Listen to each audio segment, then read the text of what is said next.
दाखिल किया था अपना नामांकन, उन्होंने रुकेगा, इस पर संशय बना हुआ है, इस पर सवाल बनते हैं, इस पर जवाबदेही तय नहीं कर पा रही बांग्लादेश की सरकार।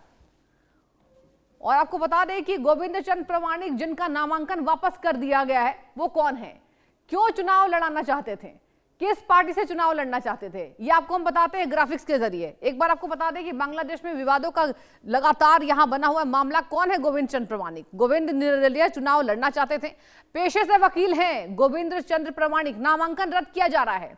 आगे सुनिए, आप ध्यान से सुनिए इस खबर को। बांग्लादेश जातीय हिंदू महाजोत बीजेएचएम के महासचिव भी हैं और आरएसएस से उनका गहरा रिश्ता है, आरएसएस से जुड़ा संगठन है बीजेएचएम का। और यही वजह है कि अब गोविंद चंद्र प्रमाणिक की भारत में चर्चा हो रही है। बीजेएम कुल 23 संगठन का हिंदुत्ववादी गठबंधन है, यही वजह है कि टारगेट किया जा रहा है। आगे सुनिए, बांग्लादेश में हिंदुत्व की विचारधारा का प्रचार करता है, जाहिर सी बात है।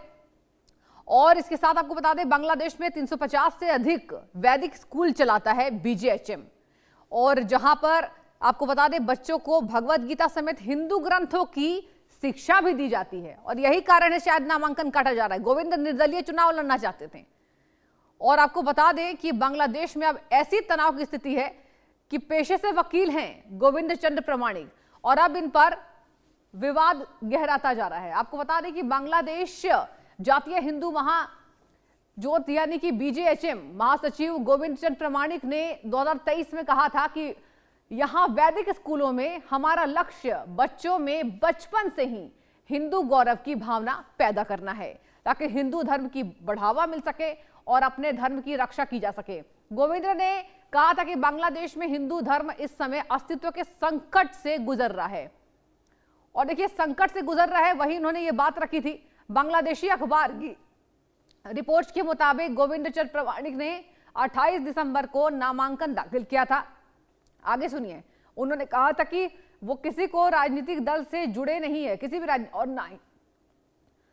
और ना ही कभी सक्रिय रहे हैं। और अब गोविंद का नामांकन वापस कर दिया गया। इसके लिए गोविंद ने खालिदा जिया की पार्टी बांग्लादेश नेशनलिस्ट पार्टी पर आरोप गंभीर लगाए हैं। सुनिए, गोविंद चंद्र प्रमाणिक के आरोप है निर्दलीय चुनाव लड़ना चाहते थे वो। मैंने आपको पहले बताया, जीत का भरोसा था। बीएनपी ने चुनाव का नामांकन खारिज करवाया है। बीएनपी की यहां से जीतने की बता दें आपको बिल्कुल भी संभावना नहीं थी, और चुनाव आयोग से शिकायत उन्होंने बोला है कि मैं करूंगा, न्याय नहीं मिला तो कोर्ट में भी जाएंगा। देखिए, बड़ी खबर आपको बता रहे हैं, अगर उन्हें न्याय नहीं मिला तो वो कोर्ट में भी जाते दिखाई देंगे। खालिदा जिया की पार्टी बीएनपी की बांग्लादेश सबसे बड़ी राजनीतिक पार्टी कहा जाता है, और खालिदा जिया की 30 दिसंबर को लंबी बीमारी के चलते मृत्यु हो गई। अब पार्टी की कमान खालिदा के बेटे यानी कि तारिक रहमान के हाथ में है। आपको बता दें, तारिक बार को ही बांग्लादेश लौटे, अपनी जमीन लौटे।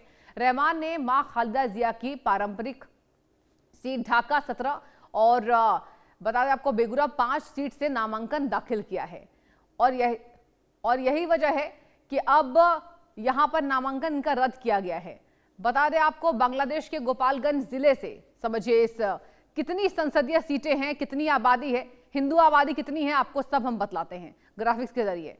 गोपालगंज जिले को समझिए, गोपालगंज आवामी लीग का गढ़ माना जाता है। करीब 12 लाख आबादी में 30% यहां पर हिंदू हैं, और करीब 12 लाख आबादी में 30% हिंदुओं की यहां पर संख्या है। ध्यान से सुनिए, हम ग्राफिक्स के जरिए आपको समझा रहे हैं। और 68% मुस्लिम और 2% बौद्ध ईसाई आबादी वहां पर वोट करती है। और सुनिए, यहां गोपालगंज जिले में 3 संसदीय सीटें हैं। गोपालगंज जिले को हम आपको समझा रहे हैं ग्राफिक्स के जरिए, जहां गोपालगंज 1, गोपालगंज 2 और गोपालगंज 3 में यहां आपको बता दें कि 51% हिंदू आबादी है। गोपालगंज 3 में शेख हसीना का पैतृक गांव आता है, और शेख हसीना यहां से 8 बार चुनाव जीत चुकी हैं। बता दें आपको, 1986 से 2014-2024 के बीच 8 बार शेख हसीना यहां से चुनाव जीत चुकी हैं, और यही ये पारंपरिक सीट बताया जा रहा है। बता दें आपको, गोविंद की तरह एक और हिंदू प्रत्याशी का नामांकन वापस किया गया है। बता दें आपको कि बांग्लादेश में मोहम्मद यूनिस की अंतरिम सरकार में कट्टरपंथियों का दबदबा है। कट्टरपंथी हिंदुओं को निशाने बना रहे। 15 दिनों में 4 हिंदू नागरिक की निर्मम हत्या कर दी गई है, बहुत दुखद। अब चुनाव होने वाले हैं, फिर से हिंदुओं को टारगेट किया जा रहा है, उन्हें चुनाव लड़ने से रोका जा रहा है। मतलब कि पूरी पाबंदी हिंदू आबादी पर। आपको बता दें, एक और हिंदू का नामांकन वापस लिया गया है। गोविंद की तरह एक और हिंदू प्रत्याशी के नामांकन को वापस लिया गया है। नाम है दुलाल विश्वास।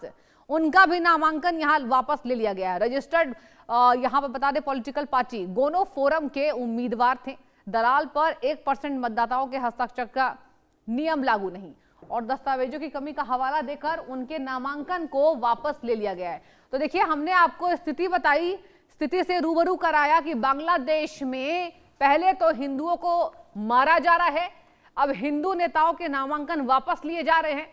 मतलब बांग्लादेश को कोई डर, कोई खौफ नहीं है कि अगर भारत के हिंदुओं के साथ, अगर अल्पसंख्यक के साथ वो ऐसा बर्ताव करता है तो आगे जो है उसकी स्थिति खराब हो सकती है।